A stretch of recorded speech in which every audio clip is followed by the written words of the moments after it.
પાટણની જે આ ઘટના બની તેને લઈને અનેક ચર્ચાઓ થઈ રહી છે, પરંતુ આ તમામ ચર્ચાઓની વચ્ચે ક્ષત્રિય ઠાકોર સમાજ ભેગો થવાનો છે, જેની અંદર હવે અલ્પેશ ઠાકોરનો પણ સમાવેશ થઈ ચૂક્યો છે. અલ્પેશ ઠાકોરે પોલીસ સાથે બેઠક કરી હતી, જે મુદ્દે હવે તેમનું નિવેદન સામે આવ્યું છે. શું છે સમગ્ર માહિતી, વિગતે ચર્ચા કરીશું. પાટણનો જે જિલ્યાકાંડનો બનાવ બન્યો તે મુદ્દે અનેક ચર્ચાઓ ચાલી રહી છે. ખાસ કરીને ભાવેશ જિલ્યા અને ભાર્ગવ જિલ્યા ચર્ચાનો વિષય બન્યા છે. ત્યારે હવે અલ્પેશ ઠાકોર પણ મેદાને આવ્યા છે. તેમનું કહેવું છે કે જે આટલા સમયથી એક ગુનેગાર છે, જેની સામે આટલા ગુનાઓ નોંધાયેલા છે, તેની સામે કોઈ એક્શન લેવામાં આવ્યું નથી. તેની સાથે સાથે જે ક્ષત્રિય ઠાકોર સમાજનું 23 તારીખે મહાસંમેલન યોજાવાનું છે, જેમાં મોટી સંખ્યામાં લોકો ભેગા થવાના છે, તે મુદ્દે પણ તેમણે ચર્ચા કરી છે. સૌપ્રથમ સાંભળીએ કે અલ્પેશ ઠાકોરે આ વિશે શું કહ્યું છે. અલગ અલગ ગેંગો, અલગ અલગ ગ્રુપો દ્વારા સામાજિક પ્રવૃત્તિઓ ચાલે. આપણે જોયું છે કે અનેક પ્રકારના લડાઈ ઝઘડાઓ અને અનેક પ્રકારની ફરિયાદો એ પાટણમાં ચાલી છે. એમાં પોલીસ તંત્ર દ્વારા તમામ રીતે કાર્યવાહી કરવામાં આવે, પરંતુ એક એવી ગેંગો જે સામાન્ય પરિવારોને રંજાડે, સામાન્ય પરિવારો સાથેથી ખંડણી માગે, વ્યાજ વટાવના મોટા ધંધાઓ કરે, આ એવા લોકો છે જેને કોઈ સમાજ, કોઈ જાતિ, કોઈ ધર્મ સાથે લેવા દેવા નથી. આ એવા લોકો છે જે સ્વયં એક ગુનાહિત માનસિકતાવાળા લોકો છે. એવા લોકો સામે કાર્યવાહી થવી જોઈએ અને એવા લોકો આવનારા સમયમાં કોઈ પ્રકારની ગુનાહિત પ્રવૃત્તિ ના પાટણના ગુજરાતમાં કોઈ કરી શકે એના માટેની વાત અને એનો મુદ્દો લઈ અને હું આવેલો. પોલીસની કાર્યવાહી ક્યાંક ખૂબ સારી થઈ ને ક્યાંક ત્રુટીઓ રહી ગઈ. વિષય એવો હતો કે ગુનેગારોને તે મારીને પાડી જ દો, પણ ગુનેગારોની સાથે નિર્દોષ કોઈ ના દંડાય, નિર્દોષ ઉપર અત્યાચાર, અમાનુષી અત્યાચાર ના થાય, એના માટેની વાત એ કાયદા તંત્રમાં લખેલી છે ને અમારી પણ એ જ વાત છે. હમણાં જે રીતે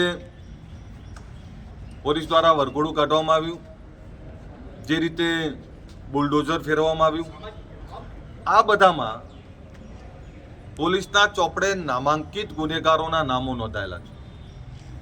ત્યારે જે ચોપડે નામાંકિત ગુનેગારો છે, જે વર્ષોથી ગુનાઓ કરે છે, એવા લોકોને ઝેર કરી જ દેવા જોઈએ ને એક કાયદાની ભાષા અને કાયદાનો દંડો એમને બતાવવો જ જોઈએ. પણ જે નિર્દોષ છે, નિર્દોષને જે રીતે મારવામાં આવ્યા, ત્યારે સમાજની લાગણી એવી છે કે ગુનેગારને તમે દંડ કરો એનો કોઈ વાંધો નથી, અને ગુનેગારને જાતિ જોઈને દંડ ના હોય, ગુનેગાર ગુનેગાર હોય. ત્યારે બંને તરફના ગુનેગારો એ કોઈ પણ ગ્રુપના હોય, બધાયના વરઘોડા નીકળવા જોઈએ, બધાયને કાયદાનું શસ્ત્ર અજમાવવું જોઈએ. પરંતુ ક્યાંક કેટલાક ભ્રષ્ટ કર્મચારી, ભ્રષ્ટ કોન્સ્ટેબલો દ્વારા નિર્દોષ યુવાનોને ક્યાંક મારવામાં આવ્યા હોય, એમના ઉપર અત્યાચાર કરવામાં આવ્યો હોય, તો એમની સામે પણ કાર્યવાહી થવી જોઈએ એવી ક્ષત્રિય સમાજમાં લાગણી ને માંગણી છે. અને એ સંદર્ભે જિલ્લાના વડા સાથે પણ વાત થઈ, એમને જોડે માંગણી કરવામાં આવી ને આગેવાનો બધા અહીંયા ઉપસ્થિત છે. શું માંગણી હતી અને ન્યાય ના મળે. વિષય એટલો જ છે કે જે ગુનેગારો જે છે એ કોઈ પણ સમાજના હોય, જે વર્ષોથી નામાંકિત ગુનેગારો છે, જેમના પર અનેક ગુનાઓ નોંધાયેલા છે, તો એમની સામે પણ કાર્યવાહી થાય, એમના પણ વરઘોડા નીકળે ને એમના પણ તળિયા તૂટે. અને જે નિર્દોષ છે, નિર્દોષ ઉપર જેણે ગુનેગારોનો પક્ષ લઈ અને નિર્દોષ લોકો ઉપર જે કોન્સ્ટેબલ કે જે કંઈ કર્મચારી હોય એણે અત્યાચાર કરવાનો પ્રયત્ન કર્યો હોય, તો એની સામે પણ કાર્યવાહી થાય, આ પ્રકારની સમાજની માંગણી છે. ને એના સંદર્ભે 23 તારીખે એક સંમેલન બોલાવ્યું છે ન્યાય માટે.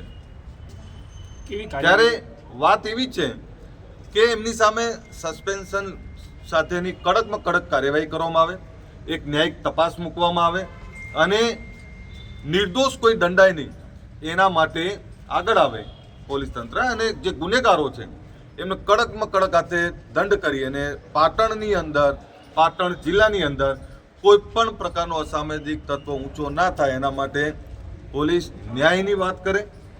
પરંતુ જે હજુ ફરીથી કહું, ભ્રષ્ટ કર્મચારી દ્વારા નિર્દોષ લોકોને જે દંડવામાં આવ્યા છે, એ દંડવામાં આવ્યા છે, એમની સામે કાર્યવાહી થાય એવી સમાજની માંગણી. સંમેલન તો યોજાશે, સંમેલનનો નિર્ણય આગેવાનો કરશે, પરંતુ 23 તારીખના સંમેલનની એમને જાહેરાત કરી છે અને એમાં બધાને આમંત્રણ. આપ હાજર રહેવાનો છો સંમેલન?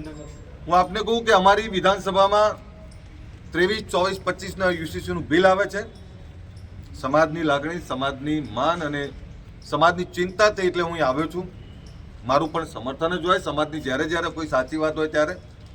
પરંતુ યુસીસીનું બિલ અને એના માટેની વ્હીપ જાહેર કરવામાં આવે છે એટલે હું વિધાનસભામાં 100% હોઈશ. પરંતુ મારી લાગણી સમાજ સાથે હરેક પળ, હરેક ક્ષણ અને હર હાલતમાં હું સમાજ સાથે છું.